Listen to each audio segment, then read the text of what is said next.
ওকে, মাত্র 22 জন কেন? না সরি, 32 কেন? আমার তো অনেক বড় সেকশন। আমি কতটুকু পড়িয়েছি বলো তো? কস্ট পড়িয়েছি, cost, implicit cost, explicit cost পড়িয়েছি। Yes ma'am. Okay, profit, revenue এগুলো পড়িয়েছি। দেখো তো মনে পড়ে কিনা।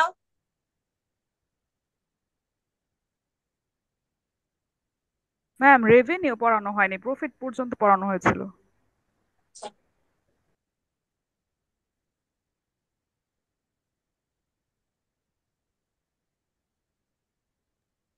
এটা হয়েছে ম্যাম, প্রফিট এটা।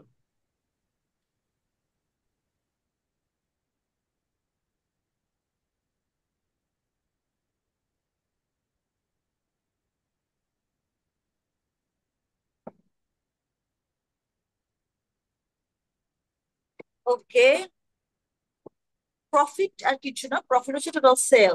মনে করো, প্রফিটটা আমি তোমার রেভিনিউটা তোমাকে একটু দেখাই। মনে করো, একটা স্লাইড নিয়ে আমি, এক্সট্রা স্লাইড। ও সরি, এটা ব্লিঙ্ক।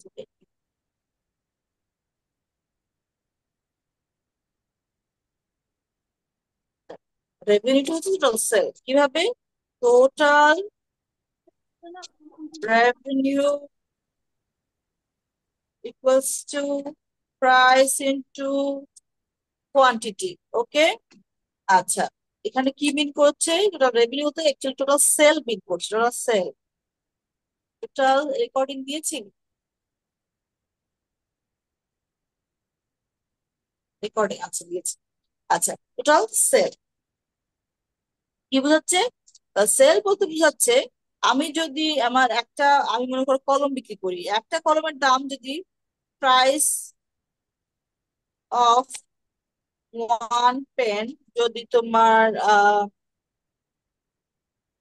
5 টাকা হয়, তার মানে প্রাইস হচ্ছে 5, কি হচ্ছে 5। আর যদি আমি 10টা কলম বিক্রি করি, মানে কোয়ান্টিটি যদি আমার 10 হয়, তাহলে টোটাল সেল কত হবে? আমি কয় টাকা সেল করলাম? 10 ইন্টু, 50 টাকা। হ্যাঁ 10 ইন্টু 5। 5 ইকুয়ালস টু 50, সরি কি বললাম, ইকুয়ালস টু 50। এই 50 টাকা হচ্ছে আমার রেভিনিউ, প্রফিট না, রেভিনিউ। মানে আমি টোটাল বিক্রি করে কত পেলাম। এখন প্রফিটটা আমি কিভাবে ক্যালকুলেট করব? টোটাল রেভিনিউকে আমি টিআর লিখি, সেখান থেকে আমার টোটাল কত টাকা খরচ হয়েছে সেটা বাদ দিলে আমি যেটা পাবো সেটা হচ্ছে প্রফিট। লস, লস কখন হবে? এই এই এই ডিফারেন্স যখন পজিটিভ হয়, সেটাকে, এই ডিফারেন্স যখন পজিটিভ হয় তখন সেটাকে আমি বলি প্রফিট। এই প্রফিট। ডিফারেন্স যখন নেগেটিভ হবে তখন সেটাকে আমি কি বলি? লস। বোঝা গেছে সবাই? ইয়েস বোঝা ম্যাম। গেল? জি প্রফিট, ম্যাম। লস, ম্যাম এখানে কিউটা কি? কস্ট। আচ্ছা, এরপরে আমরা চলে যাই, চলো। এক্সপ্লিসিট কস্ট কে আমরা দুই ভাগে ভাগ করতে পারি, এক্সপ্লিসিট কস্ট এবং ইমপ্লিসিট কস্ট। এখন তোমাদের কিছু দেখাই, এক্সপ্লিসিট কস্ট এবং ইমপ্লিসিট কস্ট। এক্সপ্লিসিট কস্ট কোনগুলো?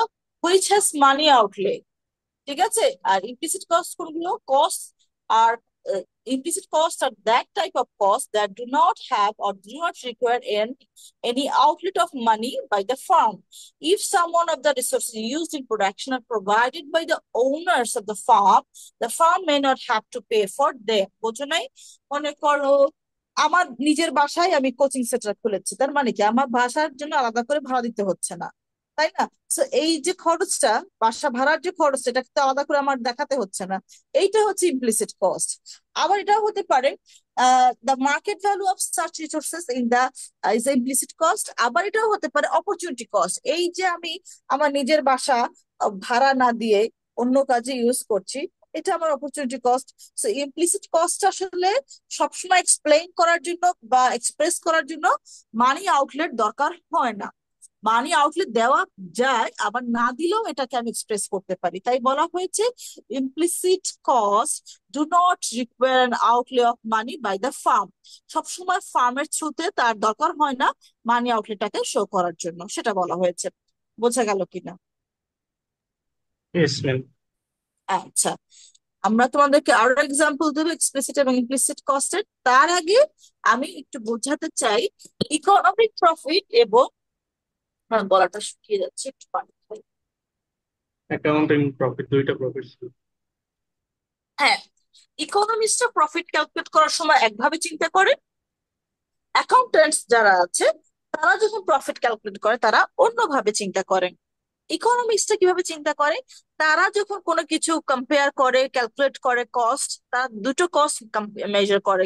দুটো কস্ট কি, একটা হচ্ছে টাকায় কত টাকা খরচ হয়েছে, আর একটা হচ্ছে আমার অপরচুনিটি কস্ট কতটুকু খরচ হয়েছে, বা আমার অপরচুনিটি কস্ট কতটা আমি মিস করেছি বা লস করেছি। অপরচুনিটি কস্ট যেমন আমি যদি বলি, এই মুহূর্তে যদি আমি তোমাদের অনলাইনে ক্লাস নিচ্ছি, সো এই ক্ষেত্রে আমার ইমপ্লিসিট কস্ট কিন্তু ওই যে ভাড়া দিয়ে যে যেতাম সেই টাকাটা কিন্তু এখানে নেই। সরি, ভাড়া দিয়ে যে যেতাম সেটা হচ্ছে আমার এক্সপ্লিসিট কস্ট, যে আমি আমার বাসা থেকে তোমাদের ক্যাম্পাসে গিয়েছি 100 টাকা ভাড়া, এই 100 টাকা হচ্ছে এক্সপ্লিসিট কস্ট। এই আমার বাসা থেকে ক্যাম্পাস যেতে 1 ঘন্টা সময় লেগেছে, এই 1 ঘন্টার সময় আমি যে কাজটা করতে পারতাম সেটা হচ্ছে আমার ইমপ্লিসিট কস্ট বা অপরচুনিটি কস্ট, যেভাবেই বলি না কেন। আচ্ছা, এই মুহূর্তে আমার কিন্তু এক্সপ্লিসিট কস্ট হচ্ছে কত, আমার ইলেকট্রিক বিল, যেহেতু আমি আমার রুমে ফ্যান চলছে, এসি চলছে, আমার কম্পিউটার চলছে, এগুলো হচ্ছে আমার ইমপ্লিসিট সরি এক্সপ্লিসিট কস্ট। আর ইমপ্লিসিট কস্ট কি, আমি যে 1 ঘন্টা 20 মিনিট তোমাকে সময় দিচ্ছি, এই 1 ঘন্টা 20 মিনিট যদি তোমাকে সময় না দিয়ে আমি ফ্রিল্যান্সিং কাজ করতে পারতাম, অথবা আমি যে কোনো অন্য একটা আমার মানে শখের একটা কাজ করতে পারতাম, সেই শখের কাজটা যে করতে পারলাম না, সেই অপরচুনিটি মিস করার যে ভ্যালুটা, সেটা হচ্ছে আমার ইমপ্লিসিট কস্ট। ব্যাপারটা বোঝা গেল কিনা বলো? জি ম্যাম। আচ্ছা, তার মানে এক্সপ্লিসিট এবং ইমপ্লিসিট কস্ট আমরা আলাদা করতে পারবো এখন। ম্যাম আরেকটা এখন এক্সাম্পল দিয়ে কি একটু ক্লিয়ার করা যায়? কোনটা? ম্যাম ইমপ্লিসিট আর এক্সপ্লিসিট কস্ট। এক্সপ্লিসিট কস্টটাকে তুমি চিন্তা করে ইট হ্যাজ মানি আউটলে। তুমি তুমি যে আমার ক্লাস অ্যাটেন্ড করছো, তোমার এক্সপ্লিসিট কস্ট কি, তোমার রুমে যদি এসি চলে সেটার বিল। মনে করো তুমি 1 ঘন্টা 20 মিনিট ক্লাস করবে, 1 ঘন্টা 20 মিনিট তোমার রুমে এসি চলবে, এসির বিল আসবে 1 ঘন্টা 20 মিনিটে মনে করো 20 টাকা। 20 টাকা। তুমি যে ওয়াইফাই ইউজ করছো, আচ্ছা, তুমি যে ইলেকট্রিক বিল দিবে, তোমার কম্পিউটার বা পিসি তো তুমি ইউজ করছো, তো এই যে খরচগুলো তুমি টাকা হিসেব করছো সেটা হচ্ছে তোমার কি, এক্সপ্লিসিট কস্ট। আচ্ছা, এই যে সময়টা তুমি আমাকে দিচ্ছ, কোন সময়, 1 ঘন্টা 20 মিনিট, এই 1 ঘন্টা 20 মিনিটে তুমি এতদিন নিশ্চয়ই কি করেছো, হয়তো স্টুডেন্ট পড়ানো শুরু করেছিলে কেউ, অথবা কেউ কোনো পার্ট টাইম জব শুরু করছো বা করেছিল বা করতো। তো এই যে সে ওই কাজটা করতে পারলো না, ওই কাজ থেকে তার যে লসটা হলো সেটা হচ্ছে ইমপ্লিসিট কস্ট। মনে করো তুমি এই সময় একটা স্টুডেন্ট পড়াতে, মনে করো সেই স্টুডেন্টের কাছ থেকে তুমি 1 ঘন্টা পড়িয়ে তুমি মনে করো তার কাছ থেকে 30 টাকা পেতে, তো এই তোমার এক্সপ্লিসিট কস্ট হচ্ছে ইলেকট্রিক বিল 20 টাকা। আর স্টুডেন্টকে পড়াতে পারছো না, তার জন্য তোমার পারছো না, তুমি সেটা মিস করছো কত, 30 টাকা।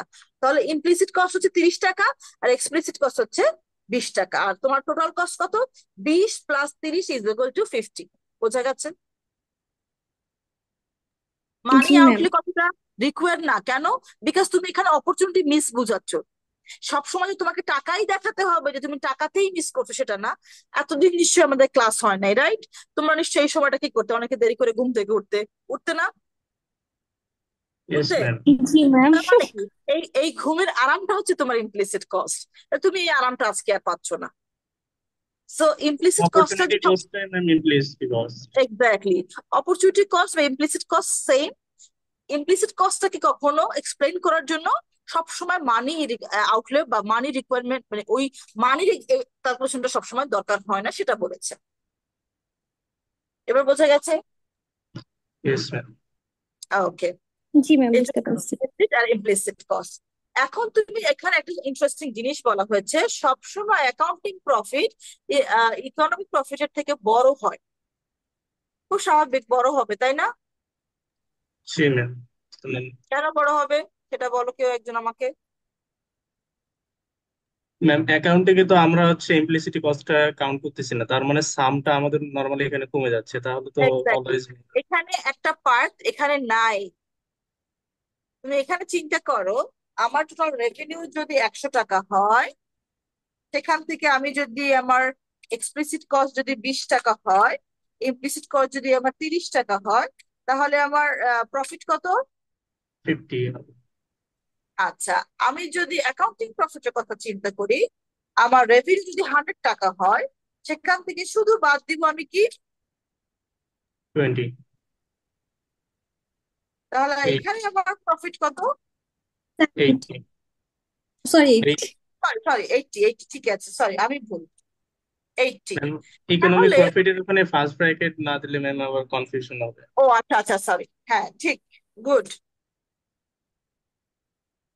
আচ্ছা, তার মানে আমরা ইকোনমিক প্রফিট যখন ক্যালকুলেট করছি তখন দুইটা কস্ট আমি মেজার করছি, যে কারণে অবভিয়াসলি আমার সাবট্রাক্ট করার পরে ভ্যালুটা ছোট হবে।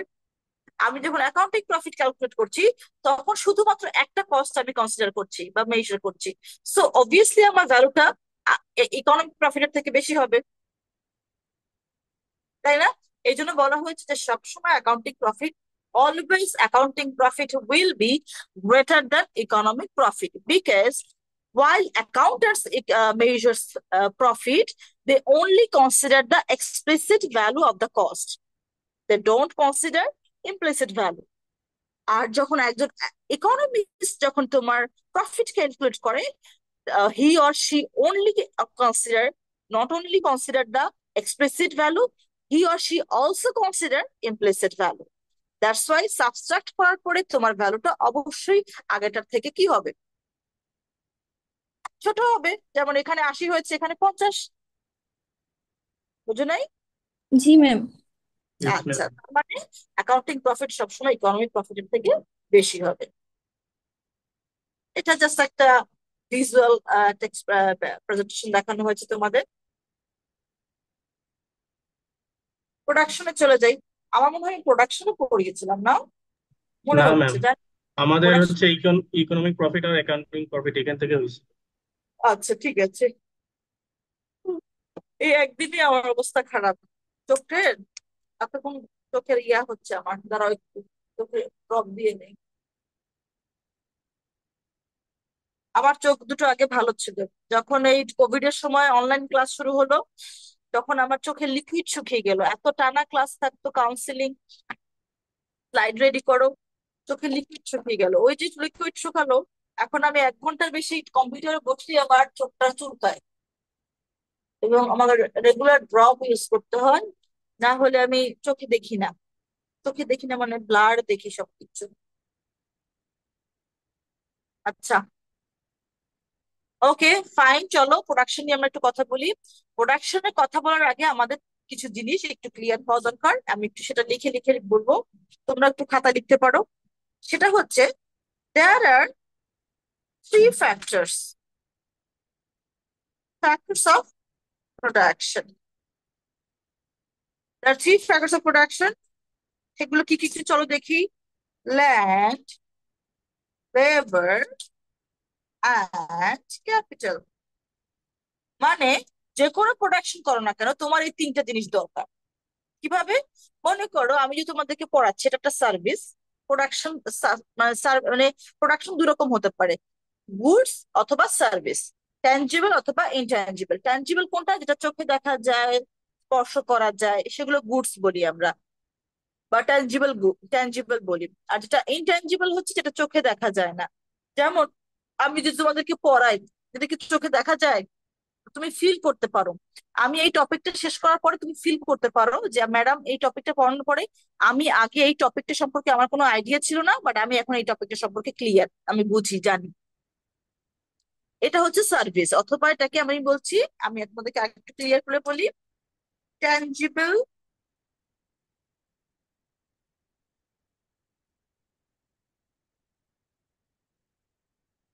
ট্যানজিবল গুড,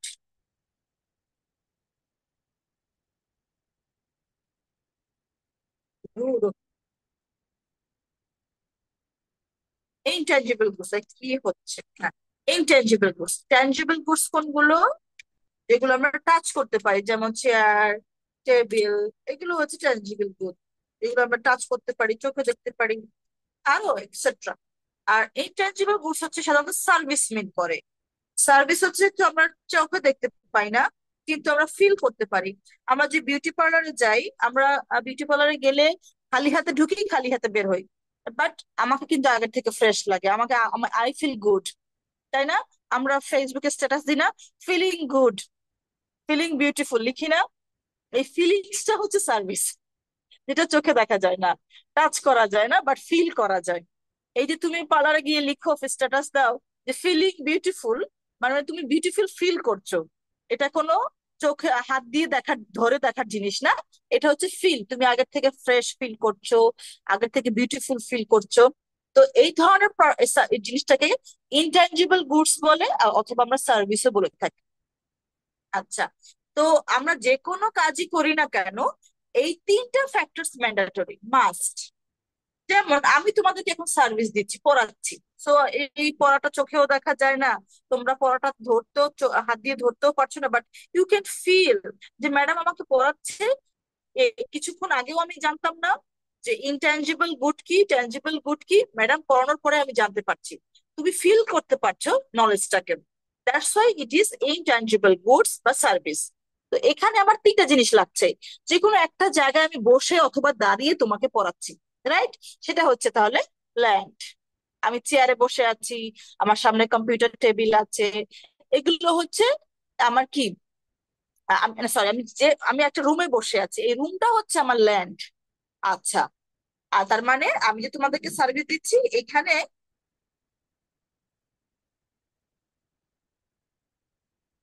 রুম হচ্ছে আমার ল্যান্ড। লেবারকে আমি নিজেই labour, Tanzila madam is a labour, আমি নিজে লেবার। ক্যাপিটাল কি? আমার চেয়ার টেবিল, আমার কম্পিউটার, আমার ফ্যান, টেলিভিশন, আমার কি বলে, লাইট, ঘরের মধ্যে যা যা আছে সবকিছু, এগুলো হচ্ছে আমার ক্যাপিটাল। কেন? বিকজ এগুলো ইউজ করে আমি তোমাকে সার্ভিস দিচ্ছি। তো তার মানে হচ্ছে, তার মানে হচ্ছে এটা ম্যাচিং হয়ে গেল। চেয়ার টেবিল চোখেও দেখা যায়, ট্যাঞ্জিবল গুডস, আবার ক্যাপিটাল গুডস। কারণ কি, ক্যাপিটাল গুডস কোনগুলো? যেগুলো আমি বারবার বারবার ইউজ করে রেভিনিউ প্রডিউস করতে পারি। তো আমি চেয়ার টেবিল ডেইলি চেঞ্জ করি না, এই চেয়ার টেবিলে বসে তোমাদেরকে পড়াই, এটার জন্য বেতন পাই, তাই না? তার মানে কি, আমি এখান থেকে রেভিনিউ জেনারেট করছি, দ্যাটস ওয়াই চেয়ার টেবিল, আমার পিসি, আমার ফ্যান, আমার রুমের লাইট, এগুলো হচ্ছে সবকিছু হচ্ছে আমার কি, আমার ক্যাপিটাল গুডস। এগুলো ইউজ করে তোমাদেরকে আমি সার্ভিস দেই। আচ্ছা, তার মানে যে কোনো কাজই হোক না কেন, সে কাজের জন্য তোমার কি দরকার? এই তিনটা ফ্যাক্টরস দরকার। তাই আমরা বলতে পারি প্রোডাকশনের ফ্যাক্টরস কয়টা? তিনটা, ল্যান্ড, লেবার, ক্যাপিটাল। মনে থাকবে? Yes ma'am. আচ্ছা, আমার এখানে আজান হচ্ছে, আজানটা শেষ হলে আমি কন্টিনিউ করবো।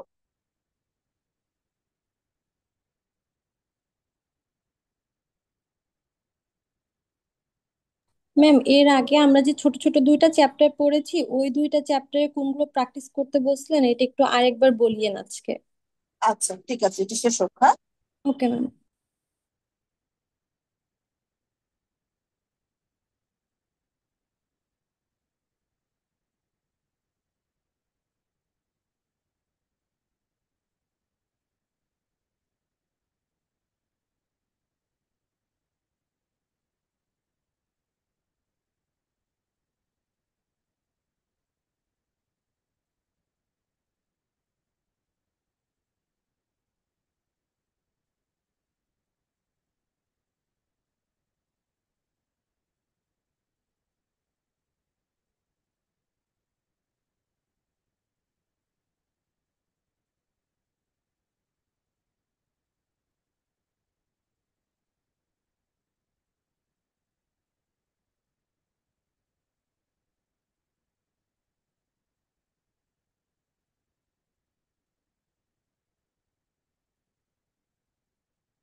আচ্ছা, চলো কন্টিনিউ করি। আমার মসজিদের আজান শেষ।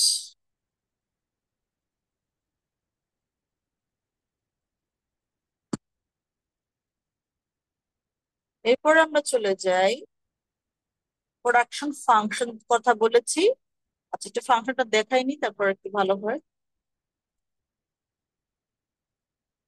প্রোডাকশনটাকে আমরা কিউ লিখি, কোয়ান্টিটি কিউ। আমরা অনেক সময় এটাকে ওয়াই দিয়েও লিখি, ওয়াই অথবা কিউ, সরি, অথবা Q is the function of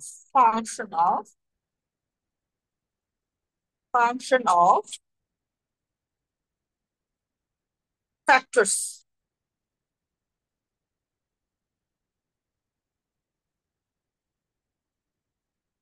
লিখলাম, আমি নিজেই তো জানি না।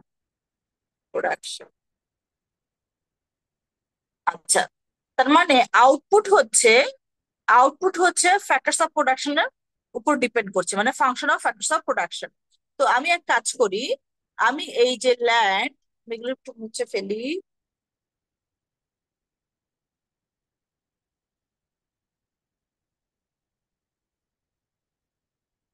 আমি ল্যান্ডকে ডিনোট করছি এল দিয়ে, আমি সরি, ল্যান্ডকে ডিনোট করছি আমি এন দিয়ে, লেবারকে আমি ডিনোট করছি এল দিয়ে, ক্যাপিটালকে আমি ডিনোট করছি কে দিয়ে। কারণ কস্ট লেখার সময় সি ব্যবহার করি, তাই আমি ক্যাপিটালকে কে লিখলাম।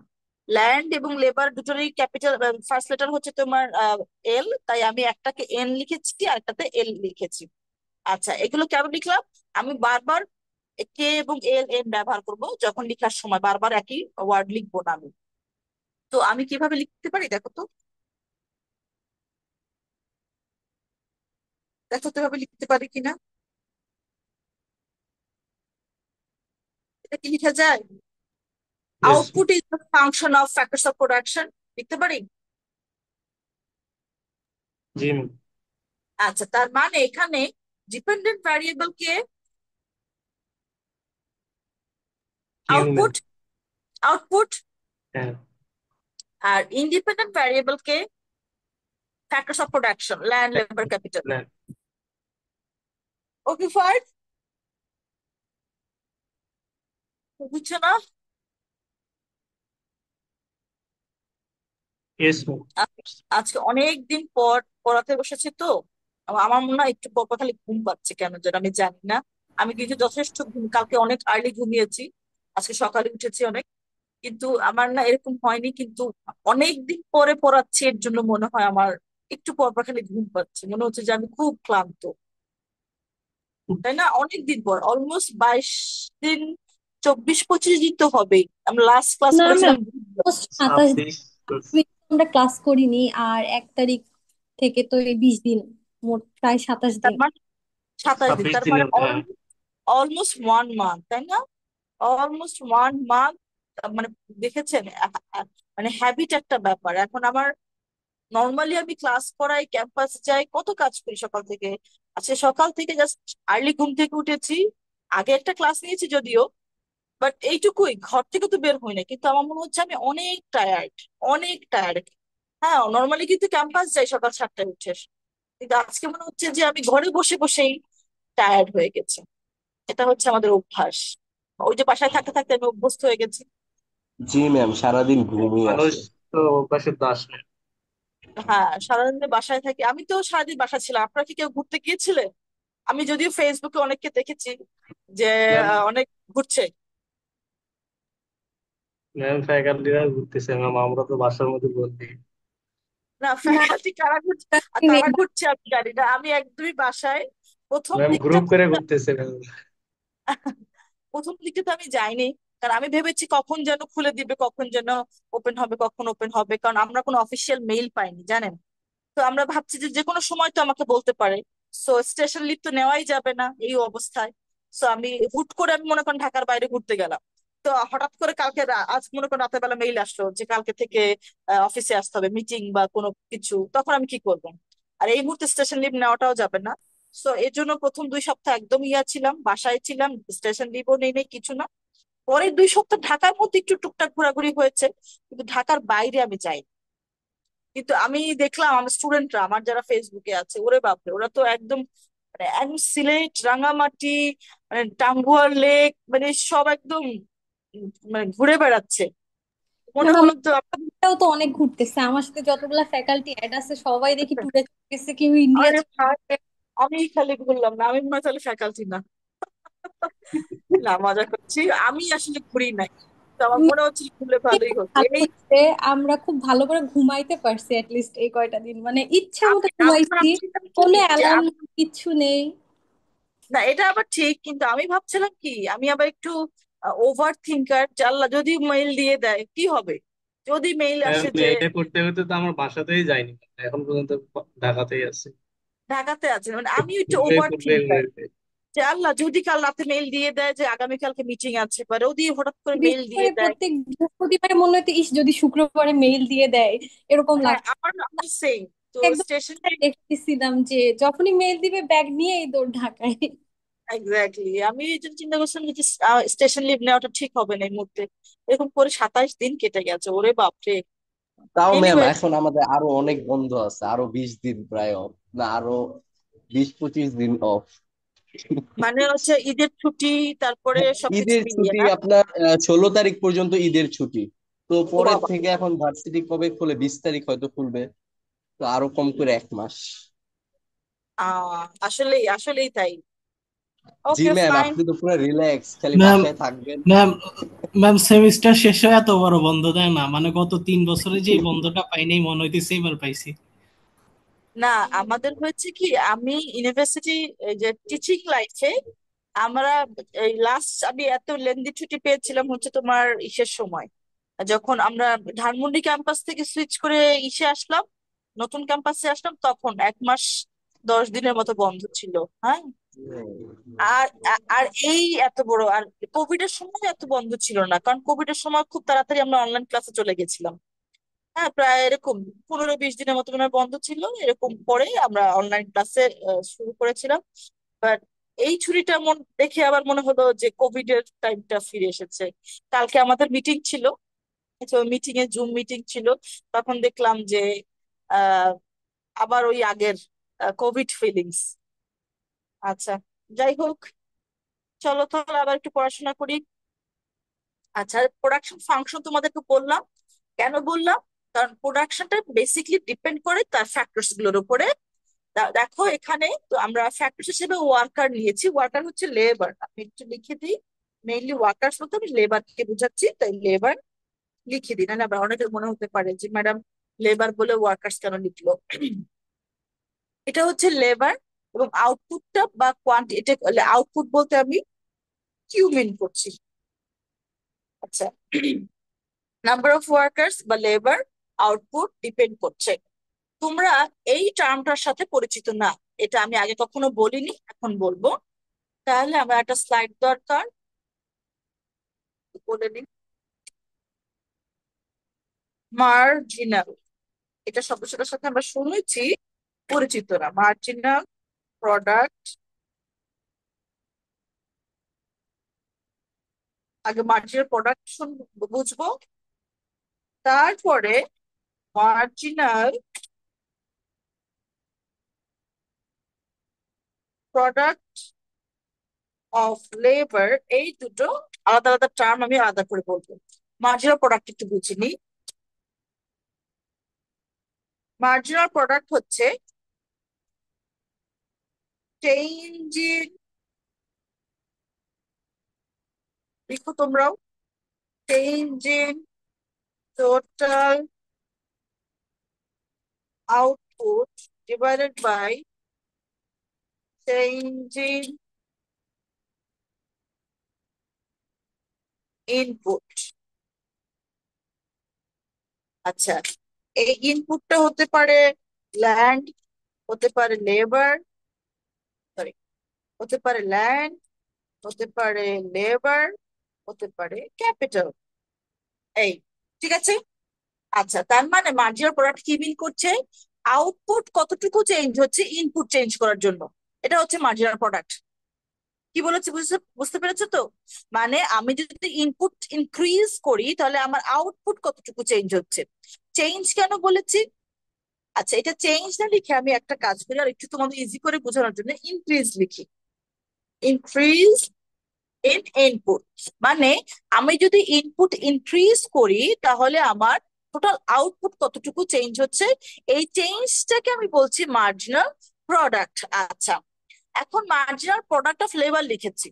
আচ্ছা, এটা লেবার না হয়ে ল্যান্ডও হতে পারতো, এটা ল্যান্ড না হয়ে ক্যাপিটালও হতে পারতো। কেন? মানে হচ্ছে আমি এখানে ইনপুট বলেছি, ইনপুট না লিখে যদি শুধু লেবার লিখতাম তাহলে কি হতো? Marginal product of labour. বুঝছো না? আমি যদি ইনপুট না লিখে, কারণ এগুলো ইনপুট বলতে তো তিনটা কি বোঝা যায়, ফ্যাক্টরস গুলো কি মিন করে। আমি যদি ইনপুট না লিখে ল্যান্ড লিখতাম তাহলে এটা কি হয়ে যেত? Marginal product of land. আমি যদি ইনপুট না লিখে মার্জিনাল প্রোডাক্ট অফ ক্যাপিটাল লিখতাম তাহলে কি হয়ে যেত? Marginal product of capital. বুঝছো না? তার মানে ইনক্রিজিং ইনপুট না লিখে আমি যদি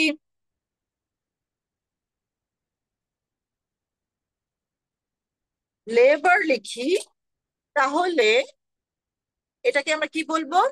মার্জিনাল প্রোডাক্ট অফ, কি বলবো? লেবার। কি লেবার। বলবো? Marginal product of labour. Okay. আচ্ছা, এইটা যদি সেম জিনিসটা যদি আমি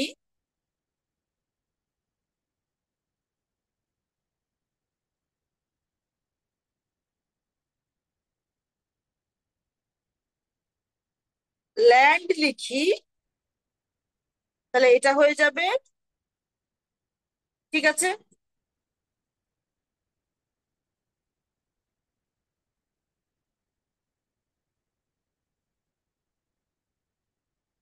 সেম জিনিসটা যদি আমি ক্যাপিটাল লিখি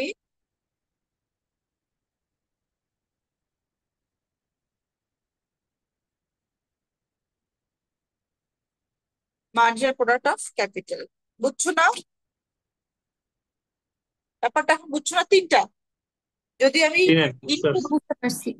আমি যদি লেবার ইনক্রিজ করি তাহলে যদি আউটপুট চেঞ্জ হয় সেটাকে আমি কি বলবো? Marginal product of labour. যদি আমি ল্যান্ড মানে ক্যাপিটাল চেঞ্জ ইনক্রিজ করি এক ইউনিট করে বা ইনক্রিজ করি তাহলে আমার যে প্রোডাক্টটা চেঞ্জ হবে, আউটপুটটা চেঞ্জ হবে, সেটাকে আমি কি বলছি? Marginal product of capital.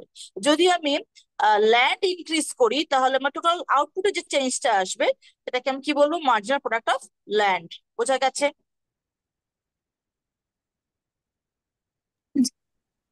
আচ্ছা, এখন এখানে একটা টুইস্ট আছে।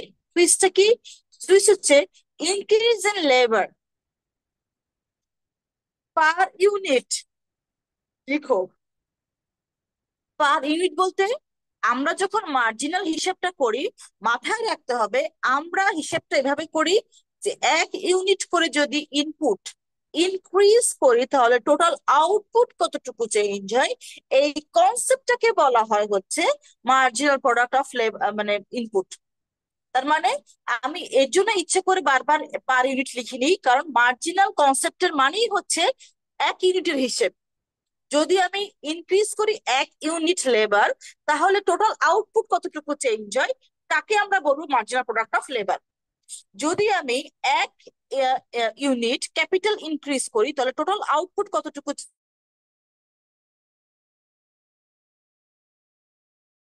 চেঞ্জ হবে সেটাকে আমি বলছি মার্জিনাল ইনক্রিজ করি তাহলে আমার টোটাল আউটপুট কতটুকু চেঞ্জ হবে সেটাকে আমি বলছি মার্জিনাল প্রোডাক্ট অফ ল্যান্ড। এই কারণে আমি আলাদা করে আর পার ইউনিটটা লিখিনি, কারণ তোমাদের বোঝানোর জন্য যে মার্জিনাল কনসেপ্টের মানেই হলো ইউনিটটা হবে মিনিমাল ইউনিট বা লোয়েস্ট ইউনিট, সেটা হচ্ছে ওয়ান। মনে থাকবে? ইয়েস মনে ম্যাম। থাকবে ব্যাপারটা? আচ্ছা, এখন আমি তোমাদের টেবিলে ফিরিয়ে নিয়ে যাই। টেবিলে তোমরা খেয়াল করো প্রত্যেকবার আমি লেবার এক ইউনিট করে বাড়াচ্ছি, খেয়াল করো। ইয়েস। দেখেছো?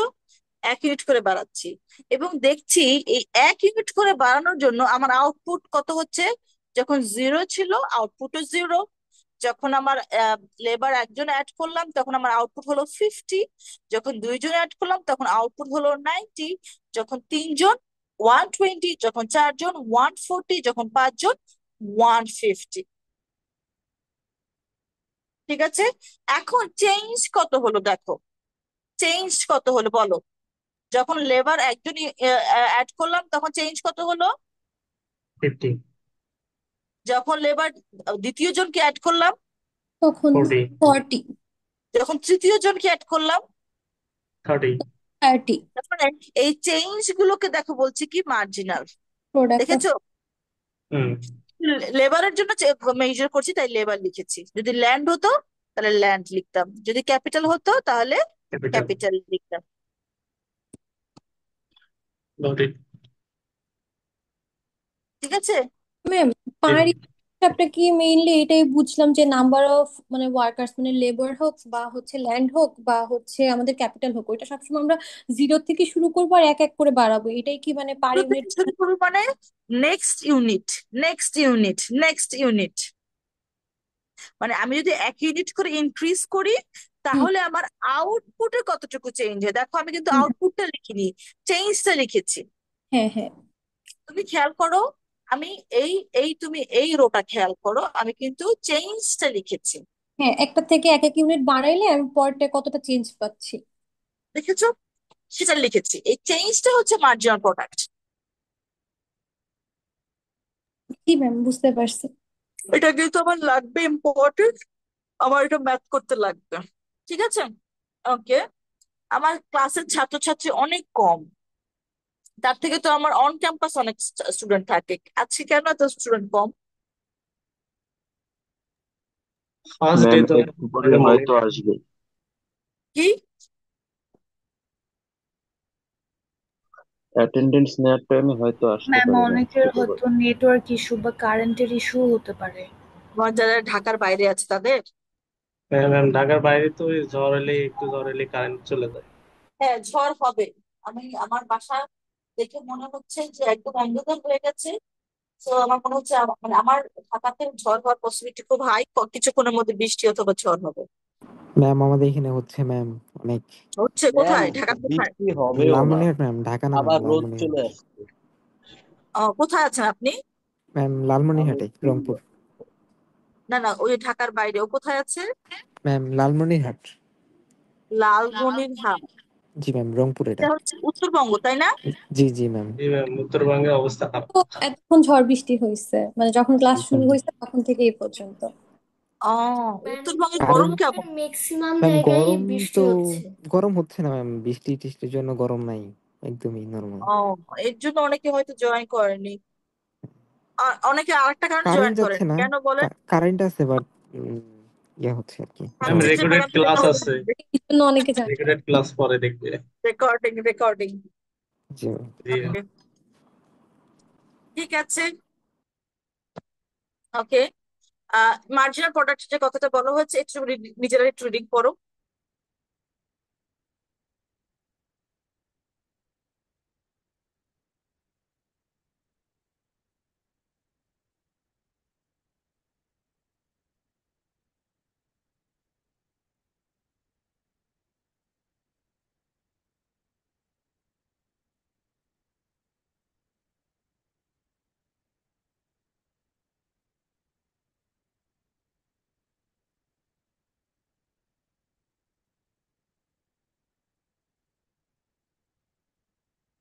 ওরা আমি যেটা বলেছি সেটা কি ঠিক আছে? এবার এটা কি ক্লিয়ার হয়েছে এখন? জি ম্যাম। Yes ma'am. আমরা সবাই বুঝেছি? কি ম্যাম? আমার কিন্তু একটু পরে অঙ্ক করতে হবে, সো এখানে না বুঝলে ক্লিয়ার হতে হবে আমাকে এখনই। তারপরে চলো নতুন একটা টার্ম তোমাদেরকে বলি, ডিমিনিশিং টার্মটা। এটা নতুন, নতুন কেন? মার্জিনাল প্রোডাক্টের সাথে আমরা অলরেডি পরিচিত, কিন্তু ডিমিনিশিং শব্দটা বলতে কি মিন করছে, টোটাল টার্মসটা কি মিন করে সেটা একটু বলি। Diminishing marginal product it means, আমি একটু ডিটেলসে বলি, স্লাইড এই। ডিমিনিশিং মার্জিনাল প্রোডাক্ট, আচ্ছা আমি যদি আউটপুটটাকে এভাবে ধরি, ইজ a function of মনে করো লেবার, ঠিক আছে, যেখানে আমি ল্যান্ড এবং ক্যাপিটালকে কনস্ট্যান্ট রাখলাম।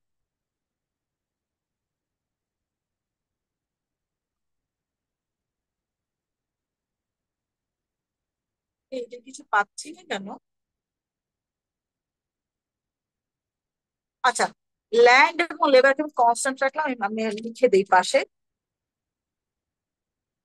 এই অনলাইনে পড়াতে অনেক সময় লাগে, প্লিজ আপনারা তাড়াতাড়ি ক্যাম্পাস করার ব্যবস্থা করেন। ভিসা হয় ম্যাম, হ্যাঁ, দেখা যাক ম্যাম ম্যাম কি যে আপনি না হয়। চাইছিলেন বাসায় থেকে ক্লাস করতে, আপনার জন্য সুবিধা, এখন আবার আপনি ভার্সিটি আসতে চাচ্ছেন। আহারে কত আমার চিন্তা। আহারে, আমার চিন্তার জন্য আপনারা এত কিছু করে ক্যাম্পাস অনলাইন করে দিলেন। আমি জি ম্যাম, বলবো আপনার আপনারও সুবিধা হলো ম্যাম, আপনিও বাসায় থাকলেন, সব আপনার সব বাসায় একসাথে ভালো হলো। না। না আমি একটা সময় ভালো লাগে, কিন্তু এখন যেটা সেটা খুবই বোরিং, খুবই বোরিং। ওকে, ম্যাম এখন এই ছুটি কাটানো মানে টাইম, সামনে আপনাদের আমাদের সেমিস্টার ব্রেক, আর কোনো ছুটি থাকবে না, এটা শিওর। আগামী 1 বছরে একদম শিওর থাকেন কোনো সেমিস্টার ব্রেক আপনারা পাচ্ছেন না। হ্যাঁ, হ্যাঁ, তো যতটুকু ধরেন বুধবার ক্লাসে শনিবার থেকে নতুন সেমিস্টার এরকম হবে হয়তো। এক্স্যাক্টলি, আবার থার্সডে তো ক্লাস, আমাদের মেকআপ ক্লাস থাকবে। সো আগামী মানে ধরেই না আগামী 1 বছরের জন্য সব ধরনের ট্রাইমেস্টার ব্রেক ট্রেক যা আছে সব অফ। এবং ম্যাম আপনারা ভবিষ্যতে এমন হয়তো। আপনারা ডেইলি 6 দিন ক্লাস করবেন। ওকে, চলেন। ম্যাম এখন কি আমাদের মেকআপ ক্লাস হবে বৃহস্পতিবার আবার সোমবার? আমাদের এখন পর্যন্ত কোনো নোটিশ দেয়নি, সো হওয়ার চান্স নেই মনে হচ্ছে, যেহেতু নোটিশ দেয়নি। ও যাক, এই এক আলহামদুলিল্লাহ। সপ্তাহে তো ক্লাস হবে, পরের সপ্তাহটা। ম্যাম আমাদের মিডের মার্ক গুলা ম্যাম এখনো জানতে পারিনি। মিডিয়াম মার্কস এর খাতা দেখিয়েছি, আমি তো বুঝি নাই যে ক্যাম্পাস এরকম বন্ধ হয়ে যাবে। খাতা তো মার্কস তুলি নাই, খাতাও বাসায় আনি নাই। আয়, আমি তো আচ্ছা ক্লাসে দেখিয়েছিলাম, পরে রুমে গিয়ে দেশে এসেছিল, মার্কস তো তুলি নাই। আমাদের তো মিডিয়ার না, দেখানোর আমি পর পরই ভুলে তো গেছি যে কত মার্কস পাইছি, এটাও ভুলে গেছি ম্যাম। না, আমি তো খাতাও আনি নাই, তা তো মার্কস তুললেও হতো। মার্কস তুলবো, কিন্তু এর মধ্যেই তো আমাদের ক্যাম্পাস টোটালি অফ করে দিব, ইভেন কোনো অ্যাডমিনিস্ট্রেটিভ অ্যাক্টিভিটিসও নাই। সো আমাদের campus totally off, shut down. So আমরা ক্যাম্পাসে যাওয়া আমাদের এলাও না। সো আমি আসলে খাতা টাতা কিছু ইয়া করতে পারিনি। আহ যদি এর মাঝখানে যদি যাওয়া হয়, আমি চেষ্টা করবো আপনাদের মার্কস গুলো তুলে অ্যাটলিস্ট শেয়ার করার জন্য। আমাদের হুম, টক খাতাও স্যার ভার্সিটিতে রেখে আসছে, এখনো মানে দেখতেও পারে নাই সব এরকম। ফ্যাকাল্টিরা ম্যাক্সিমাম এরকম আমরা তো ভার্সিটি রেখে বুঝি আসে। না, আমরা মনে আছে বুধবার জি, ক্লাস করে বাসায় আসলাম, আর এর মধ্যে আমাদের সবকিছু বন্ধ হয়ে গেল, হ্যাঁ, হুট করে হয়ে গেল। হুট করে। So আমরা কিছুই না। তবে ভাগ্যিস আমার ইয়া ছিল, পিডিএফ বুক বা বই ছিল, না হলে তো অনেক ঝামেলা হতো। এবং আমার নোটস গুলো সবসময়, স্লাইড গুলো সবসময় ইসে থাকে ইএলএমএস এ, না হলে তো অনেক ঝামেলা। আমাদের তো একদমই অ্যালাউ না, আমরা ইভেন ফ্যাকাল্টি কোনো অ্যাডমিন কেউ অ্যালাউ না আমাদের ক্যাম্পাসে। সো খুবই ঝামেলা হয়ে যেত, আল্লাহ বাঁচাই দিছে আমাকে। ওকে, ম্যাম ঈদের আগে কি ক্লাস হবে মানে আমাদের ইয়াতে ইউনিভার্সিটি ক্যাম্পাসে? অন ঈদের আগে ক্যাম্পাস ক্লাস কোনো হবে। পসিবিলিটি নাই, বিকজ আমাদের কোনো মেইল দেয়নি। তো আমি এই ব্যাপারে কিছু জানি না। যেহেতু আর মাত্র 1 উইক ক্লাস হবে, মেবি নেক্সট উইকটাই, হবে তাই না না? ম্যাম, এর আগে হ্যাঁ, আর ঈদের ক্যাম্পাস আগে কোনো ক্লাস অনলাইন হবে না, ক্লাস এটা তো হবে। মেইলে এখানে বলেই মেইলে দিচ্ছে। বলেই দিচ্ছে ম্যাম যে ম্যাক্সিমাম স্টুডেন্ট থাকার বাইরে। হ্যাঁ, না আমি বলছি না, সেটা হচ্ছে যে নেক্সট, আমাদের মনে হয় নেক্সট উইকটা পুরোটাই অনলাইন ক্লাস হবে। হ্যাঁ, এরপরে আসলে আমাদের কোনো আমাদের কিছু জানায়নি অফিসিয়ালি। তো এরপরে আমাদের ম্যাম ঈদের ছুটি, এরপরে হয়তো তুলতেও পারে। এরপরে হয়তো ডিসিশন আসবে, ডিসিশন জি। আসলে তখন ঈদেও আমরা অনেক জানবো। ছুটি, অনেক বড় জি, একটা ছুটি পাবো আমরা ঈদে। হ্যাঁ, ঈদেও তো আমাদের অনেক বড় ছুটি, কিন্তু আপনাদের জি, ফাইনাল 10 দিনের মিড। ছুটি ম্যাম, সরকারের থেকে 10 দিনের ছুটি। হ্যাঁ, কিন্তু অ্যাডজাস্ট করে নিচ্ছে বাবা। আমার হাজবেন্ড তো ব্যাংকার, ওনার দেখা যাচ্ছে প্রত্যেক শনিবার ওনাকে অফিস করতে হচ্ছে। ওই হ্যাঁ, অ্যাডজাস্টমেন্ট হ্যাঁ। করে তারপরে আপনার ছুটি দিয়েছে। ও, জি, মানে তারা আগের থেকে মানে আহ, বেশি করতে হইতেছে জব। হ্যাঁ, সো এই জন্য বললাম যে ওইটা অ্যাডজাস্ট করে নিচ্ছে। একই কথা, একই কথা বলতে কি একটু লম্বা টানা ছুটি পাওয়া যাবে এই আর কি। ম্যাম আপনি কি ঢাকাতে ঈদ করবেন না গ্রামে যাবেন? আসলে আমার গ্রামে কেউ নাই, তো আমার ঢাকায় কোরবানির ঈদ করা হয়, দাদা দাদি বেঁচে থাকতো যখন তখন বাড়ি যাওয়া হতো, এখন আসলে ঢাকায়। এই আর কি। আচ্ছা, যেটা বলছিলাম চলেন। আচ্ছা, যদি এরকম একটা সিচুয়েশন আমি আপনাকে দেই যে আমি শুধু বলছি আমি যখন প্রোডাকশনে গেলাম শুধু লেবার চেঞ্জ করছি, বাকি কোনো ইয়া কি যেন বলে কোনো ফ্যাক্টর আমি চেঞ্জ করছি না, তাহলে যে ঘটনাটা ঘটবে সেটা আমি একটু আপনাদের এক্সপ্লেইন করি। মনে করেন আহ আমি আমাদের ক্লাসরুমের কথা যদি বলি, ক্লাসরুমে সাধারণত আমরা একটা বোর্ড থাকে, একটা হোয়াইট বোর্ড থাকে, একটা চেয়ার থাকে, একটা টেবিল, একটা কম্পিউটার, একটা প্রজেক্টর, এবং আমি একজন লেবার একজন টিচার আপনাদেরকে পড়াই। আচ্ছা, এখন কোনো কারণে যদি ওই একই রুমে একই সেকশনে একই ক্লাস আওয়ারে আরেকজন টিচারকে নিয়ে আসি, তাহলে কি হবে বলেন তো? প্রথমে একটু ভালো হবে, কেন? এই যে আমি কথা বলতে বলতে হাঁপিয়ে যাই অথবা উম, শেষ করতে পারি না, তখন দেখা যাবে আমি কিছুক্ষণ পড়ালাম, দ্বিতীয় যিনি আসছেন টিচার সেই কোর্স পড়ানোর জন্য, তখন তার সাথে আমি টাইম শেয়ার করছি, কিছুটা আপনাদের অ্যাক্টিভিটিস বাড়বে। আমি হয়তো পড়ালাম, উনি হয়তো আপনাদেরকে ক্লাস ওয়ার্ক করালেন, ঠিক আছে? আচ্ছা, কিন্তু আমি যদি এভাবে করে কোনো কিছু চিন্তা না করে শুধু টিচার বাড়াতে থাকি, লেবার মানে টিচার বাড়াতে থাকি, আমি ইচ্ছে করে এখানে লেবার কথাটা না লিখে টিচার লিখি, তাহলে আমাদের একটু বুঝতে সুবিধা হবে। টিচার, ইচ্ছে করে টিচার বাড়াতে থাকি, কিন্তু আমি চেয়ার টেবিল ওই একটাই রেখেছি, আমি ব্ল্যাক বোর্ড হোয়াইট বোর্ড একটা, আমার পিসি একটা, আমার প্রজেক্টর একটা, তাহলে উল্টা পড়াশোনা বাড়ার জায়গায় পড়াশোনা কমে যাবে না? কেন বলেন তো? আমি যতক্ষণ পড়াবো ততক্ষণ তার দাঁড়িয়ে থাকা লাগবে, কারণ কি আমার কম্পিউটার আমি ব্যবহার করছি, আমার শেষ না হওয়া পর্যন্ত উনি দাঁড়িয়ে ওয়েট করবেন, তারপরে আমারটা শেষ হলো উনি শুরু করবেন। ব্যাপারটা তাই না? জি ইয়েস ম্যাম। ম্যাম। তো ব্যাপারটা হচ্ছে যখন আমি যে কোনো একটা ফ্যাক্টর চেঞ্জ করি মানে ইনক্রিজ করি এবং অন্য ফ্যাক্টরস গুলোকে কনস্ট্যান্ট রাখি, তখন যে ঘটনাটা ঘটে সেটা হচ্ছে প্রোডাকশনটা ইনক্রিজ হয় ঠিকই, কিন্তু রেট হয় ডিমিনিশিং। ডিমিনিশিং মানে বুঝেন, পরবর্তীতে যতটুকু বাড়ে আগের থেকে কম। মনে করেন আমি একা যখন ছিলাম তখন পুরো 1 ঘন্টা 20 মিনিট আমি কম্পিউটার ইউজ করতাম, 1 ঘন্টা 20 মিনিট আমি হচ্ছে কি করতাম, chair table white board use করতাম, রাইট? যখন দ্বিতীয় টিচার আসলো ওই 1 ঘন্টা 20 মিনিটে আমি কিছু করছি, আমি কিছুক্ষণ ব্যবহার করছি, আর আমার যে পার্টনার আছে টিচার তিনি কিছুক্ষণ ব্যবহার করছেন। তার মানে কি আমি একা থাকা অবস্থায় আপনাকে যতটুকু আউটপুট দিতে পারতাম, যখন আরেকজন আমার সাথে আসলো তখন কি আউটপুটটা আগের থেকে একটু কমলো না? কারণ কি আমি তো আর একা 1 ঘন্টা 20 মিনিট ব্যবহার করতে পারছি না, আমার যে পার্টনার আছে রুমে ক্লাসে তিনি ব্যবহার করছেন বাকি সময়। তার মানে কি আমি হয়তো দেখা যাচ্ছে 1 ঘন্টা 20 মিনিটের মধ্যে 40 মিনিট ব্যবহার করছি, সে 40 মিনিট ব্যবহার করছে। তার মানে কি আগে আমি তো একাই 1 ঘন্টা 20 মিনিট ইয়ে দিতাম, কি বলে, আপনাকে সার্ভিস দিতাম, এখন মাত্র 40 মিনিট দিচ্ছি। তার মানে কি আগের থেকে কম না? জি ম্যাম। মানে আচ্ছা ইচ আচ্ছা পার্সন কম ম্যাম, কিন্তু টোটাল তো আচ্ছা সেম থাকতেছে না। ঠিক আছে, আমরা টেবিলে ফিরে যাই, একটু আরেকটু ক্লিয়ার করি। আচ্ছা, মনে করো যখন আমি লেবার বাড়াচ্ছি কিন্তু লেবারের জন্য কোনো আমি ইয়ে করছি না, অ্যারেঞ্জমেন্ট করছি না, তখন আগের থেকে লেবার বাড়লে, আচ্ছা আমি আরেকটু ডিটেলসে বলি। মনে করো একজন লেবার আমি একা ছিলাম, তখন একাই কম্পিউটার ব্যবহার করতাম, একাই টেবিল ব্যবহার করতাম, একাই হোয়াইট বোর্ড, ঠিক আছে? তখন আমি মনে করো 1 ঘন্টা 20 মিনিট পড়াতাম, ওকে? ঠিক আছে, এটুকু তো বুঝতে পেরেছো? জি ম্যাম। আচ্ছা, আমার সাথে আরেকজন টিচারকে আনা হলো আমার রুমে, সেও পড়াবে। আচ্ছা, আমি তোমাকে আরো ইজি করে একটু বলি। মনে করো আমি 1 ঘন্টা 20 মিনিট পড়ালাম, এবার বাকি সময়টা টিচার পড়াবে কিভাবে? ওই রুমের মধ্যে মনে করো আমিও থাকবো, সেও থাকবে। এখন তাকে এক্সট্রা 10 মিনিট সময় দেওয়া হয়েছে, কেন? যাতে সে তোমাকে কি করতে পারে, আরো কিছু এক্সট্রা পড়াতে পারে। এখন কথা হচ্ছে টোটালটা কত হলো? 1 ঘন্টা 20 প্লাস হচ্ছে ও যে সেকেন্ড টিচার ছিল সে 10 মিনিট, তাহলে টোটাল কতটুকু হলো? 1 ঘন্টা 30 মিনিট, রাইট? 30 মিনিট। আচ্ছা, কিন্তু আমি 1 ঘন্টা 20 মিনিট ব্যবহার করার পর সে মাত্র কতটুকু সময় পাচ্ছে? 10 মিনিট।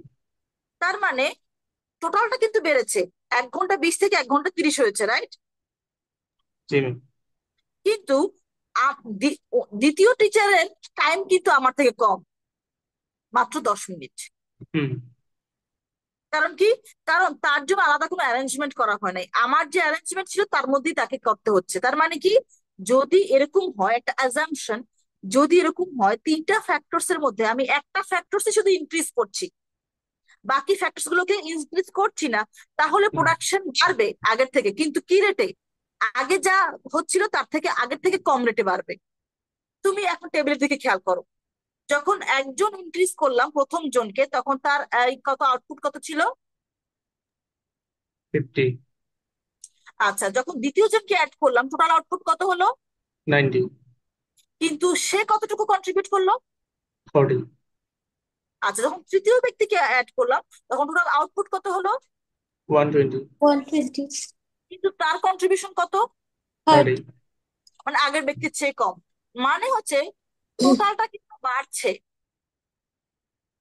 খেয়াল করো।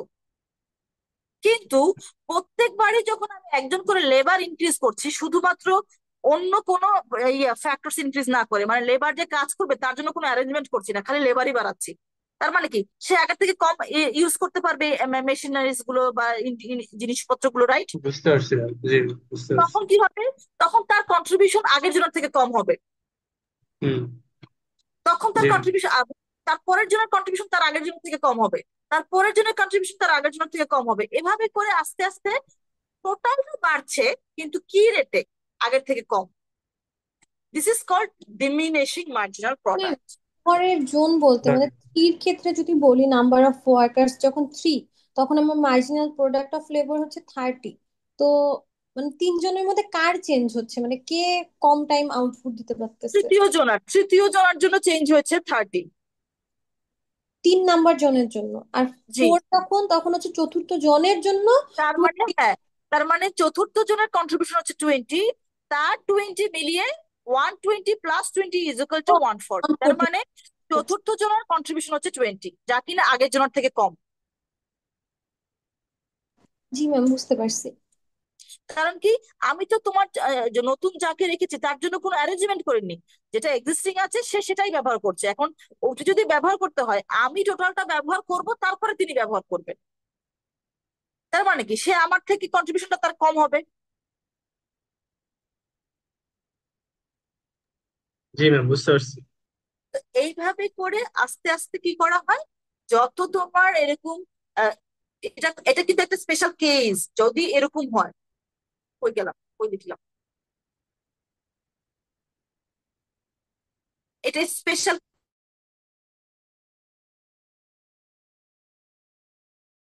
কেস। এই কেসে যে আমি কি কনস্ট্যান্ট রেখে, এখন আপনি বলতে পারেন ম্যাডাম এই কাজ আমরা করব কেন, আমি কেন এই কাজ করব? আচ্ছা, এই কাজ আমি করব এই কারণে, আমি দেখতে চাই আমি কিভাবে ইনপুট ইনক্রিজ করলে আমার প্রোডাকশন কিভাবে চেঞ্জ হবে, সেখানে আমার লাভ হবে না লস হবে। এর জন্য আমি প্রত্যেকটা ফ্যাক্টরস আলাদা আলাদা করে টেস্ট করে দেখব। যখন আমি দেখব আমি একটা ম্যাক্সিমাম পর্যায়ে পৌঁছে যাব, এই হচ্ছে সেই ম্যাক্সিমাম পর্যায়। দেখো 5, যখন আমার লেবার নাম্বার 5, তখন আমি ম্যাক্সিমামে পৌঁছে গেছি, রাইট? এরপরে উল্টা হুম। নিচে নামতে শুরু করেছে, কারণ কারণ হচ্ছে এরপর যদি আমি লেবার বাড়াই, তাহলে আমার কি হবে? প্রোডাকশন প্রোডাকশন তো কমে যাবে। বাড়বেই না, Production প্রোডাকশন তো বাড়বেই না, টোটালটা উল্টা টোটালটাই কমতে থাকবে। তার মানে কি, আমি 5 জনের পরে আর কাউকে হায়ার করব না। হুম, বুঝতে পারছি। এই ডিসিশনটা নেওয়ার জন্য আমরা এটাকে এভাবে করে টেস্ট করে থাকি। আমরা ডিমিনিশিং কেন বলছি? আমি টেস্ট করছি যে আমি যদি নেক্সট লেবারে যাই, আমার তার কাছ থেকে কন্ট্রিবিউশন কত, আমি যদি পরের লেবারে যাই তার কাছ থেকে কন্ট্রিবিউশন কত। এখন আমি যদি সবগুলোকে একসাথে চিন্তা করি, তাহলে আমি এই জিনিসটাকে স্পেসিফাই করতে পারবো না। আর এর জন্য আমি প্রত্যেকটা ফ্যাক্টরস আলাদা আলাদা করে টেস্ট করে দেখছি যে আমি কতটুকু পর্যন্ত আমার এই ফ্যাক্টরসটা ইনক্রিজ করলে আমার প্রোডাকশনটা পজিটিভ থাকবে, এরপরে নেগেটিভ হওয়া শুরু করবে। তার মানে আমি 5 জনের পরে আর কোনো লেবার হায়ার করব না। আমি যদি 6 নাম্বার লেবার হায়ার করি, মনে করো এখানে আমি একটু তোমাদেরকে দেখাই, হয়ে গেল। এই যে মনে করো আমি যদি 6 নাম্বার লেবার ইয়ে করি, দাঁড়াও দেখাই। ছোট ছোট করি। এখানে আরেকটা অ্যাড করি। কোথায় কোথায় টেবিল টেবিল, ডট টেবিল। আচ্ছা, মনে করো আমি 6 নাম্বার জনকে অ্যাড করলাম। 6 নাম্বার জন যখন অ্যাড হলো তখন এর সরি,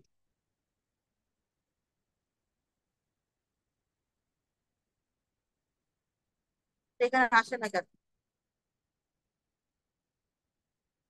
আচ্ছা, এখানে আসবে না, ফিক্স করা তো। আমি আরেকটা সিএ নেই, আমি একটু টেবিল আঁকি। আমি নাম্বার অফ কলাম নেই হচ্ছে, কয়টা কলাম, 1 2 3। নাম্বার অফ কলাম নেই 3, আর নাম্বার অফ রোজ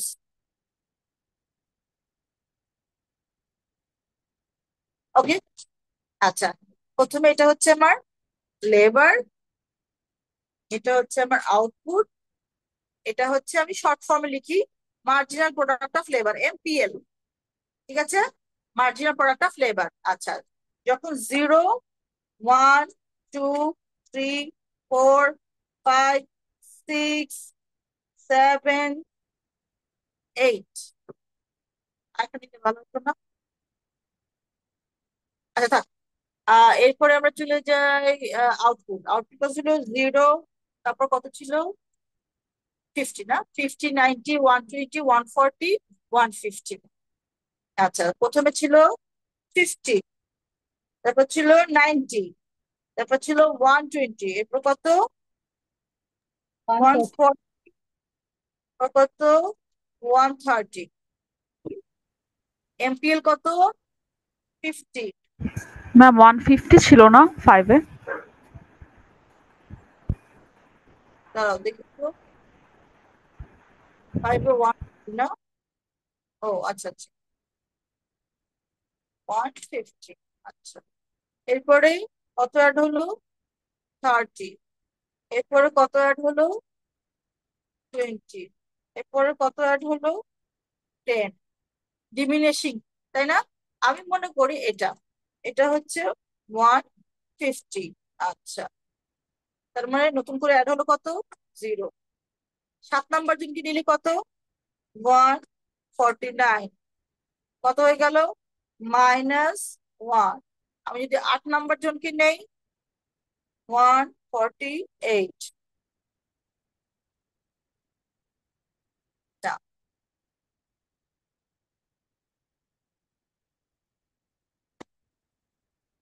আচ্ছা, মনে করো এই আমার সিচুয়েশন। এখন আমি দেখলাম আমি যদি 5 নাম্বারের পরে কোনো লেবার হায়ার করি, আমি তার কাছ থেকে আউটপুট পাচ্ছি কত, শুধুমাত্র 5 নাম্বার ব্যক্তির কাছ থেকে আউটপুট পাচ্ছি কত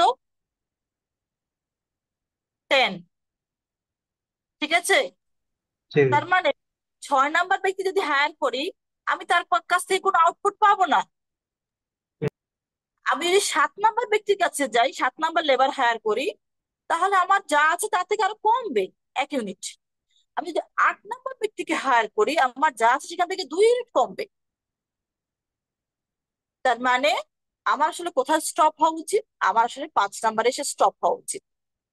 বাট আমি যদি ইকোনমিক্যালি চিন্তা করি, আমার 6 নাম্বারে এসে স্টপ হওয়া উচিত। কারণ কি, আমি 5 নাম্বার পর্যন্ত বুঝতে পারছি যে বাড়ছে, 6 নাম্বারে না আসে তো বুঝতে পারবো না যে বাড়বে না, রাইট? হুম। জি ম্যাম। তার মানে আমি 6 নাম্বার পর্যন্ত আসবো কেন, কারণ আমি 5 নাম্বারে বুঝতে পারছি না যে 6 নাম্বারে গেলে আমার বাড়বে না কমবে, কিন্তু 6 নাম্বারে এসে দেখলাম রে সর্বনাশ, আমার তো বাড়ে না আগের থেকে। তার মানে কি, আমাকে 6 নাম্বারে স্টপ করে দিতে হবে, এরপরে আর যাওয়া যাবে না, কারণ আমি তো অলরেডি তাকে হ্যাঁ করে ফেলেছি। এটা আরো একটা ছোট্ট এক্সপ্লেনেশন আছে যখন আমরা অঙ্ক করবো তখন, যে ম্যাডাম আমরা 6 নাম্বার বা 0 পর্যন্ত কেন গেলাম, কেন এর আগে স্টপ হলাম না। কারণ ইফিশিয়েন্ট অ্যালোকেশনের জন্য তোমার যেটা দরকার সেটা হচ্ছে তুমি তোমার ম্যাক্সিমাম রিসোর্স দিয়ে কি করবা, ট্রাই করবা যতক্ষণ পর্যন্ত তুমি ম্যাক্সিমাম পাচ্ছ। এখন এই 6-এ আসার পরে তুমি দেখলা যে তোমার আসলে আউটপুট ম্যাক্সিমাম আসলে অলরেডি পৌঁছে গেছে, এরপরে গেলে তোমার লস। তার মানে কি, তুমি 6 পর্যন্তই আসবে, তুমি 5 পর্যন্ত স্টপ হবে না। বোঝা গেল?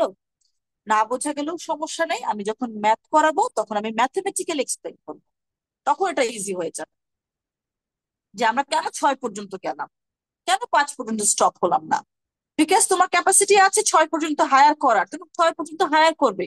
হায়ার করার পরে দেখতে পারলে যে আসলে ওকে দিয়ে লাভ হচ্ছে না, তার মানে কি ওখানেই স্টপ, আর যাওয়া যাবে না সামনে। বুঝছো? ম্যাম। Yes. ক্লিয়ার সবাই? জি সবাই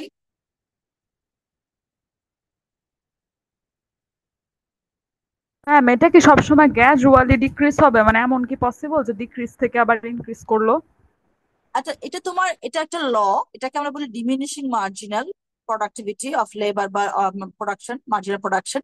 মানে হচ্ছে আমি যদি একটা সার্টেন অ্যামাউন্ট ইনক্রিজ করতে থাকি ইচ্ছা মতো, একটা সার্টেন অ্যামাউন্টের পর দেখতে পারবো যে আসলে ইনক্রিজ করাটা আমার জন্য প্রোডাকশনের জন্য লস হয়ে যাচ্ছে, তখন আমি সেখানে স্টপ করে দিব। ওইটা দেখার জন্য এই প্রসেসটা। এবং এখানে আমরা দেখতে পাচ্ছি যে ইচ্ছে করেই আমরা বাকি দুইটা ফ্যাক্টরসকে কনস্ট্যান্ট রেখে তারপর এই টেস্টটা করছি। তো সবসময় তোমার ডিমিনিশিংই হবে। ওকে ম্যাম, বুঝতে পারছি। ঠিক আছে, এটা টেস্ট করার জন্য যে আমি আসলে কোন পর্যন্ত যাব। আচ্ছা, কারা দিচ্ছে, মেসেজ দিচ্ছে? ম্যাম আজকে কি আমাদের অ্যাটেন্ডেন্স নেবেন? হ্যাঁ আমাদের হ্যাঁ, নিবো অ্যাটেন্ডেন্স তো নিবেন না। নিবো। আমি এক এখানেই শেষ করবো, আমাদের 50 অ্যাটেন্ডেন্সটা নিয়ে নিবো।